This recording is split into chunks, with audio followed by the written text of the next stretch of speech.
free to start with questions. I guess Jeff, big picture, what does it mean to you to be able to, to have contributed? I think it's 454 wins to Louisville, and then to get the 1,000th win tonight. Well, it means I've been fortunate enough to keep my job for a while. I mean, and it's one of these things we can laugh at and joke about, but it's truth. I mean, it's tough. I mean, it's this it's 17 years, and to be able to stay at one place, it's not easy. As you win and you continue to do some things that people never really thought was possible here, then expectations continue to increase. There's nothing better than when they're like, "Oh, when are you going to win the big one?" I'm like, "Well, which one's the big one? I mean, the one we just won, or the if we had lost, was that a big one, or was it not a big one?" So but that's fun. I mean, I'd rather have that than just trying to scrape by to see if we can get to 500 or maybe get an NCAA tournament berth.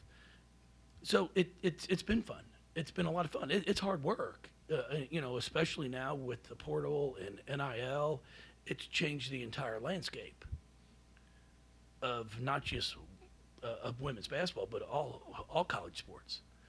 So to be able to continue to do what we're doing, we've got 7 new players, and it's pretty neat to watch them out there, to watch them play together and cheer for each other and celebrate.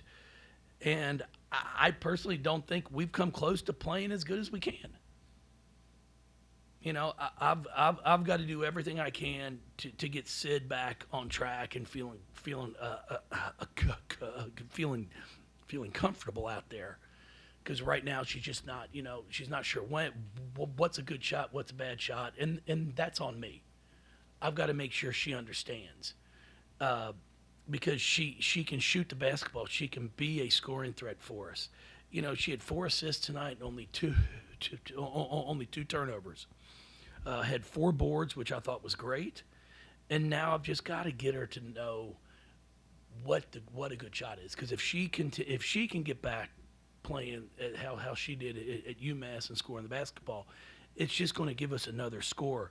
I've been really impressed with how Kiki has continued to battle throughout this year. The kids, if you foul her, it's in. I mean, she's really impressive at the free throw line. And O is a battler out there. So it's been fun, and Riss is starting to come into her own some. She's just got to take care of the ball more.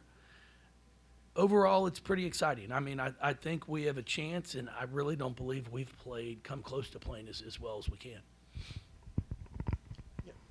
They had 27 turnovers, more turnovers than field goals. What was the key to the Wooden-esque defense? You know what?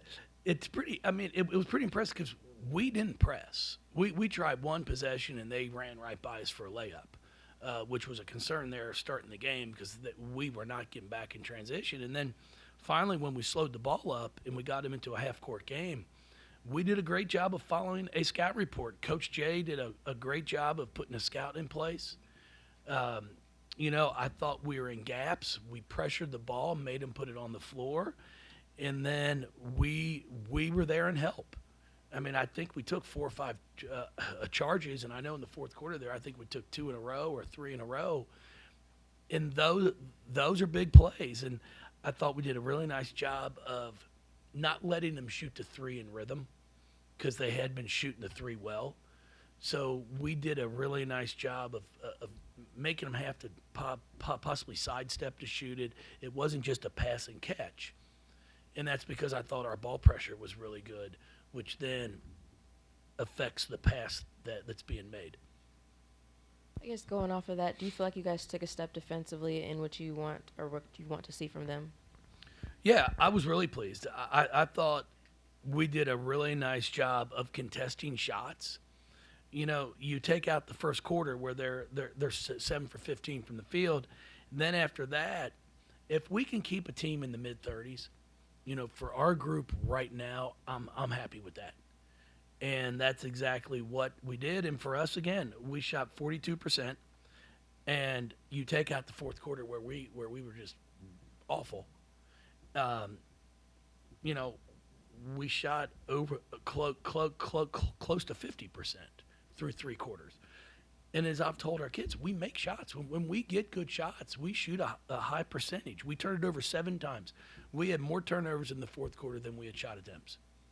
So that's something that we'll look at and make sure, we improve on. And we had some matchups out there. I'm trying to get everybody in the game there at the end to try to give them some opportunity to get up and down the floor.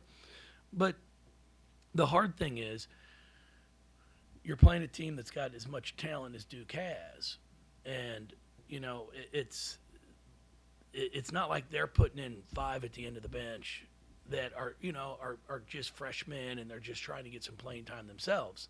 So you don't want to throw players in situations where they're going to be in a bad situation where, okay, I'm trying to guard a wing player where I'm really a 4.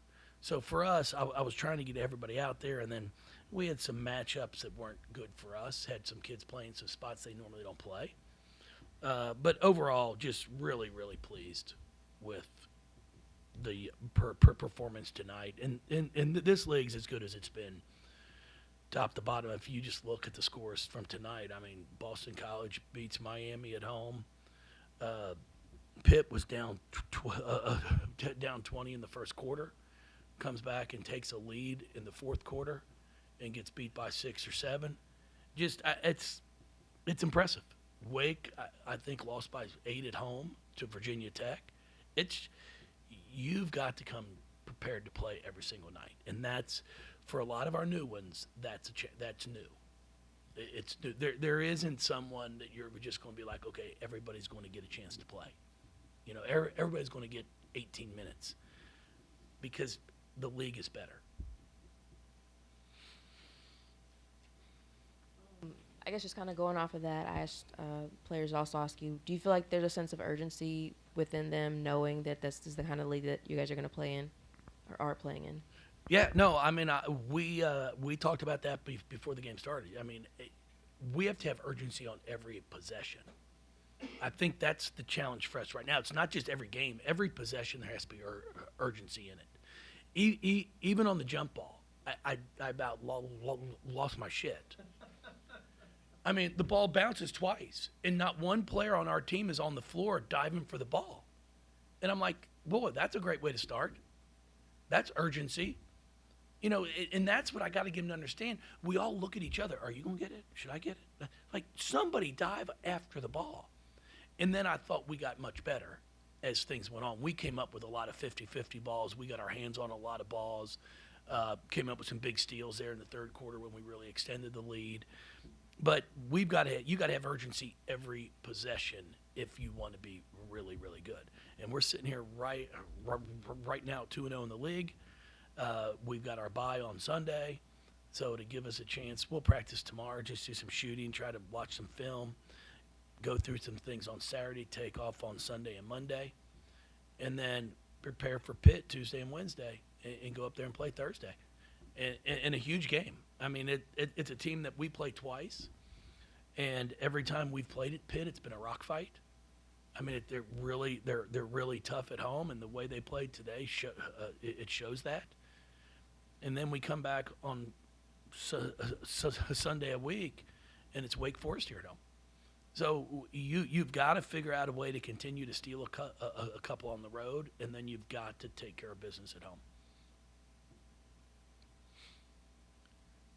Go ahead. Yes, ma'am. Kind of you mentioned, earlier about not getting fired, but for you, have you had opportunities to go to other schools, and what's kept you at Louisville for 17 years? Well, I mean, I've got a call here or there, but it's home. It's home. I mean, you look at the crowd every single night. You walk out here, and I don't know what they had us down for 7,800 tonight. It's an 8 p.m. game, which is a little tougher for the families that normally come. Yeah, I mean, we built something special here. and I'd like to see it to where hopefully I can finish out my career here and retire here. Um, it's just when we're 5 hours from my wife's home, we're an hour and a half from from my home. So both our sets of grandparents are able to come in and see our kids. There's a lot of factors that go into it. So yeah, I mean it's a place I plan to stay. Are you enjoying this team more than most, just because of your so many pieces that are new that you're putting it together and trying to figure out how good they can be? It's yes, I will say, and it's a really good group. It really is a really good group of kids. I challenge them and push them at times, and I know they think I'm crazy, but the exciting thing about it is like we've had a lot of success here, played in Final Fours, and like I keep trying to tell them, I tell each team this, like as a coach, you only can get so much satisfaction from getting to a Final Four, a national championship game, because we're not playing. Like I'm not making a shot. Sure, we might draw something up, and it might work, but I'm not. We aren't the ones that are making it. Like as a player, the adrenaline, the excitement, to me, it's 10 times more than what we feel. And that's the exciting part. That's what I keep trying to tell them is like, I want you to know, like, sure, we love it. Yeah, I love to compete, but I'm not guarding anybody. Everybody's like, hey, congrats on the 1,000th win, 400, whatever. I'm like, the only shot I took, I missed, and I got in trouble for it. We've had some really, really good players that have come through this program, and not only great basketball players, but great people. And they've represented the University of Louisville, the city, their families, as well as anyone could represent their institutions. And I'm proud of all of them. And when you talk about 1,000 wins for the program, it's pretty neat. I mean, we're one of 27, I think, programs in women's basketball that have won 1,000 games, and we do take pride. I mean, was that 453 or what for us? 454 of them in the last 17 years. It's pretty good, and that's again, I haven't scored 1 point, but the players have really bought into it, and it's neat to watch when they commit to it and had a vision and they saw what we saw and believed what we could do. And we're going to continue to recruit, continue to work, and see if we can't continue to win a bunch more and hopefully win a championship. I mean, that's our ultimate goal. But at the end of the day, no matter what happens, if we do or if we don't, nobody's going to tell me that we haven't done an amazing job here. And it takes an entire village. It's the support from above. It started with Tom. Now it's Josh and Amy. You have to have an athletic department that values women. And we've been blessed to have an athletic department that values women.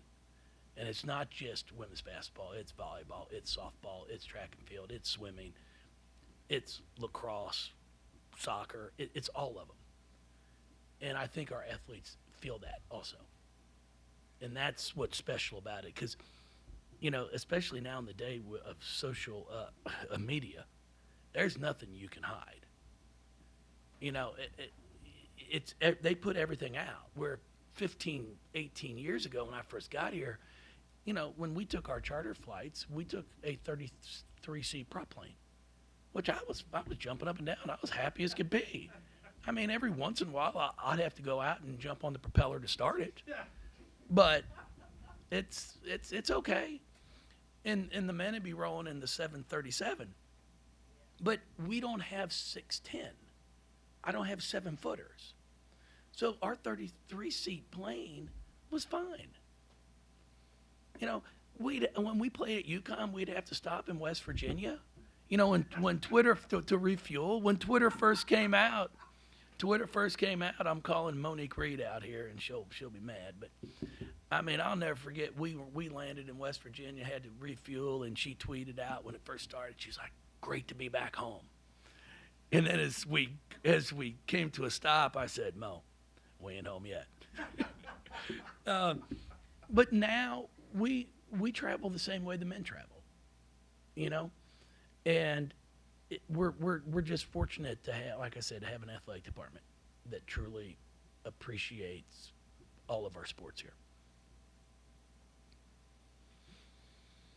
Go ahead. You mentioned not feeling like you've seen this team's full potential yet. Are there moments in games that you can point to, and if so, what are some of those moments where you've seen this is how good we can be? Well, there were stretches here, you know, at times 2 or 3 minute stretches where we really executed on the offensive end of the floor. We ran plays all the way through. If we didn't have the first option, we were patient enough to watch it. Second option, then we get the third option. You know, our Miami game down there, the last pull-up jump shot that Nina hits was about the third option. And it's encouraging as a coach when you're like, oh my God, they're actually being patient enough. They're watching. It's not there. Here's the next one. Here's the next one. Because it's hard to guard 3 actions in one possession. You might get the first 2 stopped, and then by the time you get to the third one, it really challenges players. And then today for us, defensively, I think we had 2 30-second shot clock violations that we caused, but we guarded for 30 seconds. We'd been guarding for about 24. And then the last 4 or 5, we'd get messed up. We wouldn't call on a switch. We wouldn't talk. Then somebody get an open shot and make one. Now we're getting better with that. And that's what we have to do, because I think this team's got a chance to be a really good defensive team. And it's just going to take more reps and more time. Anybody else? Thank you, everybody. I appreciate y'all.